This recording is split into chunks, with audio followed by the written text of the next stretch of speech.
There are 1.5 billion Catholics in the world, and the leader of all of them, the Pope, has just come to Iznik. Not to Istanbul, not to Ankara, not to Izmir, but to a small, quiet town in a Muslim country. Why? To understand this, we must travel back 3,200 years, to the beginning of the endless struggle between East and West. It starts with a blind poet, Homer. He wrote the Iliad and the Odyssey, but the Trojan War he described took place centuries before he lived. Thanks to treaties between the Trojans and the Hittites, we now know the war was real. The Trojans lived in today's Çanakkale, and the Greeks, the Achaeans under Agamemnon, attacked these lands in the 12th century BC. The Trojan horse was not just a trick, it was the first major confrontation between East and West, and the West never forgot it. Thousands of years after Troy, the echoes of that war continued. In 1915, British officers bombarding Gallipoli wrote in their diaries, "Troy trembles again." Even the armistice that ended the Ottoman Empire, the Treaty of Mudros, was signed on a ship named Agamemnon. The message was clear, the West still remembered, but the struggle wasn't only military. As Rome collapsed, Emperor Constantine sought survival by embracing Christianity. In 325 AD, he gathered Christian bishops in Iznik.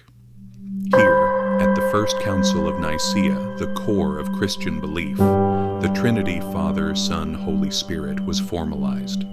Christianity began in Jerusalem, but it became organized, unified, and official in Iznik. Soon after, the capital of the Roman Empire was moved to Constantinople. By 395, Rome split in two. The Western Empire collapsed, while the Eastern Empire, Byzantium, survived. Then Islam emerged, spreading rapidly across continents and challenging the West once again. Christianity split in 1054 into Catholic and Orthodox churches, deepening the divide. When Mehmed the Conqueror besieged Constantinople, the Orthodox refused Catholic help, saying, "Better the Muslim turban than the Latin hat." In 1453, Mehmed destroyed not Byzantium, but the last remnant of the Roman Empire. He declared himself Kaiseri Rum, Caesar of Rome, and claimed the empire's legacy. He launched campaigns toward Europe aiming for Rome, but died before achieving it. The West celebrated his death for 3 days. Still, the East continued to rise. Muslim armies reached Vienna twice. But the second siege in 1683 ended in disaster. King Jan Sobieski wrote to the Pope, "I came, I saw, God conquered." The West pushed the East back for centuries, from Vienna to the Sakarya River, until Mustafa Kemal appeared.